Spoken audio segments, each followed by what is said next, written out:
Donc notre planche, elle a pour but de faire découvrir un territoire, donc par le diagnostic qu'on a tous fait. Mais bon, il faut déjà préciser qu'est-ce que notre espace et qu'est-ce que le territoire en question. Donc on est parti du plan, on va dire, de Aix, où on a encadré la zone d'études. Donc on constate qu'il y a 4, on va dire, types de quartiers qui s'interposent sur l'espace. Donc on a le quartier de Corcy au nord. Au sud-ouest, on a Cagnane où on est. Au sud-est, on a Pigonnet. Et en haut, on va dire, le proche centre-ville avec la gare routière qui fait, on va dire, un rôle de juxtaposition, enfin de lien entre le centre-ville et, on va dire, la proche ville. Donc, le territoire, il se caractérise tout d'abord par la prépondérance de flux qui sont évidents sur la zone, donc que ce soit des flux piétons ou des flux automobiles. Voilà.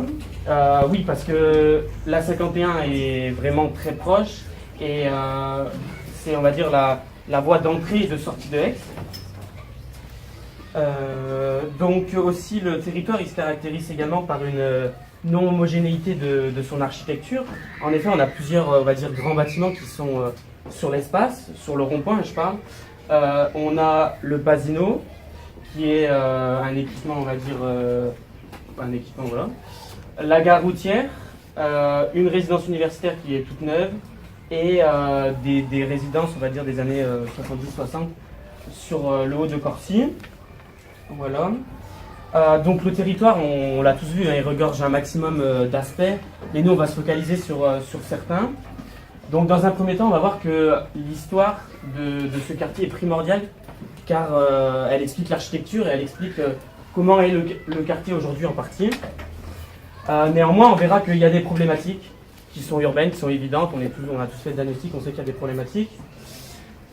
Néanmoins, on verra que ce quartier se compose de plusieurs types de populations qui se mixent, qui sont ensemble dans l'espace, qui se déplacent ensemble dans l'espace, où il y a une évidence d'équipements qui sont là pour organiser l'espace urbain. Et enfin, on terminera par le territoire qui est pour nous évident de promesses et qui est un territoire qui est prometteur. Voilà, je te laisse commencer. Alors d'abord, on peut remarquer le rond-point et on peut remarquer qu'il délimite 4 secteurs, enfin 4 zones. Que la zone d'Ancagnane est celle qui se démarque le plus par rapport à la forme urbaine. Que cette forme urbaine peut s'expliquer par le fait que historiquement ce territoire était un territoire qui comportait des habitats précaires comme des bidonvilles et que du coup il a été créé rapidement à destination d'une certaine population. Il y a 44% de logements sociaux à Ancagnane, que c'est une forme d'urbanisation qui est très organisée par rapport au reste du territoire. L'architecture se compose en petits îlots et il y a 99% d'immeubles à Ancagnane, et il y a une architecture unique aussi à Ancagnane, comme l'école par exemple primaire Jonot, où on peut voir une certaine symétrie et une géométrisation de l'architecture.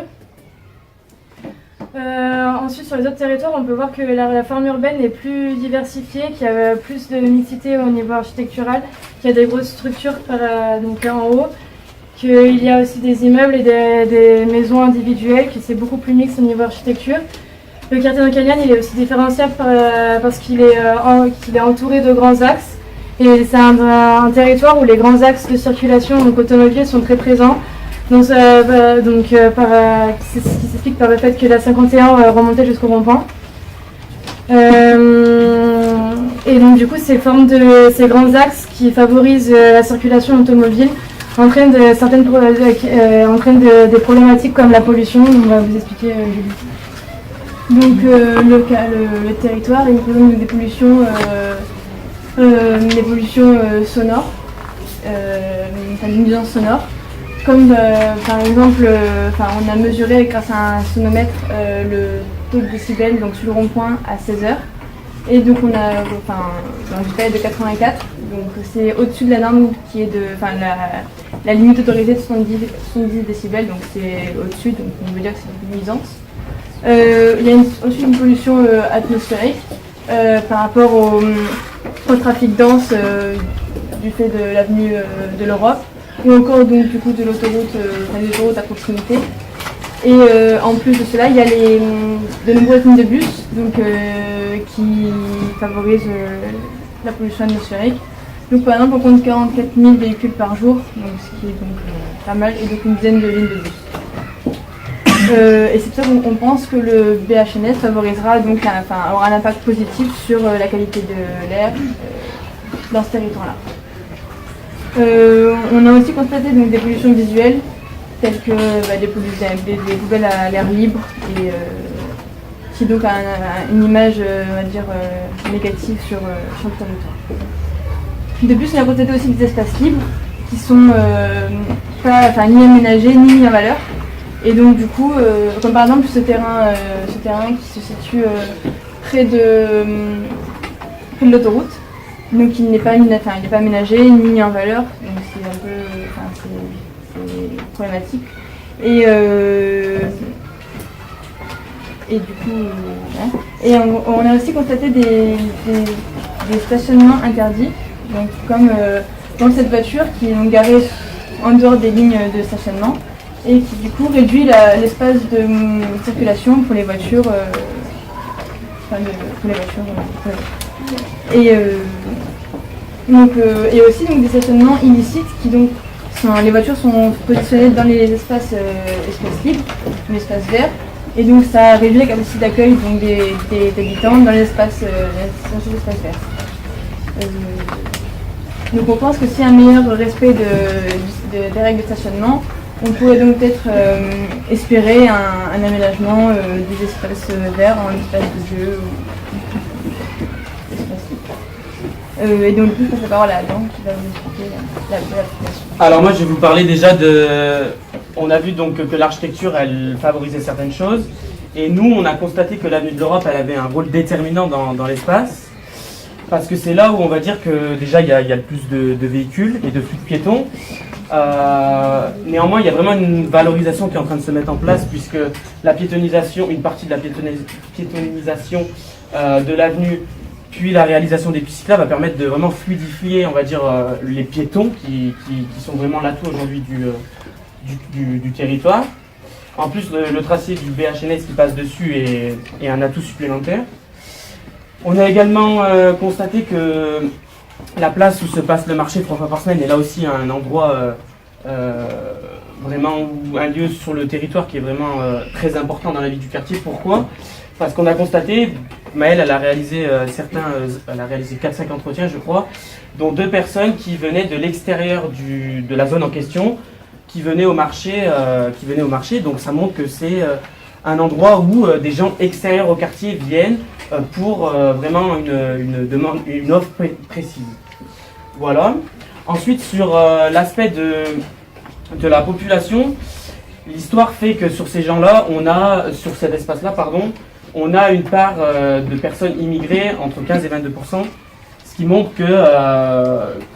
vraiment un atout pour nous du quartier. Ça se voit dans les stats, donc comme j'ai mis là, je vais vous passer les chiffres, mais on les a mis dans les chiffres clés. En ce qui concerne les catégories les plus représentées sur le quartier, c'est les ouvriers et les employés, qui est en contradiction avec le centre-ville où là il y a plus de cadres et d'étudiants. Voilà. Ensuite, sur les équipements culturels, on a un réseau culturel qui est bien présent, que ce soit le centre social de la Provence ou encore de la Méjane qui est un peu plus haut. On a l'établissement universitaire où on est, donc c'est également un espace culturel et d'études. Et puis on va avoir la construction du Centre national de la mémoire des Français de l'Afrique du Nord qui va rajouter un élément culturel supplémentaire. Voilà. Clara, vas-y. Du coup, on peut constater qu'entre l'avenue de l'Europe et le cours Mirabeau, il y a une similitude au niveau des axes. Que la principale différence entre l'avenue de l'Europe et le cours Mirabeau, c'est que le cours Mirabeau, c'est entièrement un espace piéton, alors que l'avenue de l'Europe, c'est un espace qui privilège la circulation voiture. Que du coup, à cause du fait que la voiture elle soit très présente sur cette avenue, Même s'il y a des éléments culturels de proximité, ça rend difficile d'accès parce que la circulation piétonne et cycliste ne fait pas facilement. On peut voir aussi qu'il y a beaucoup plus de commerces sur le bord de la cour Mirabeau. Et donc il y a 18% de commerces en canyon de proximité alimentaire pour 8140 habitants. Il y a le même pourcentage de commerces alimentaires de proximité pour la couronne Est et Ouest, Nord et Sud, pour 2000 habitants de moins. Et il y a 50% de commerces de proximité alimentaire pour 100 personnes de plus dans le centre-ville. Du coup, on peut dire que on peut soit apporter une offre commerciale sur ce territoire, ou alors on peut s'appuyer également sur des équipements qui sont présents et qui sont uniques sur ce territoire, comme le Pasino, la place du marché, le centre historique de mémoire de l'Afrique du Nord. Voilà, et il y a aussi des écoles, il y a une population mixte qui fait qu'il y a une offre culturelle aussi qui peut être exploitée et mise en valeur sur le territoire, créant une offre unique sur le territoire. Il y a le fait que la forme urbaine valorise aussi des espaces libres, fait que à proximité du rond-point, il y a des territoires donc libres qui peuvent être valorisés comme les espaces verts, comme on l'a vu au-dessus. Et donc ces espaces verts le potentiel de ces espaces verts a commencé à être pris en confiance par un projet qui fait qu'ils vont créer une marche sur l'espace vert de la photo de dessous.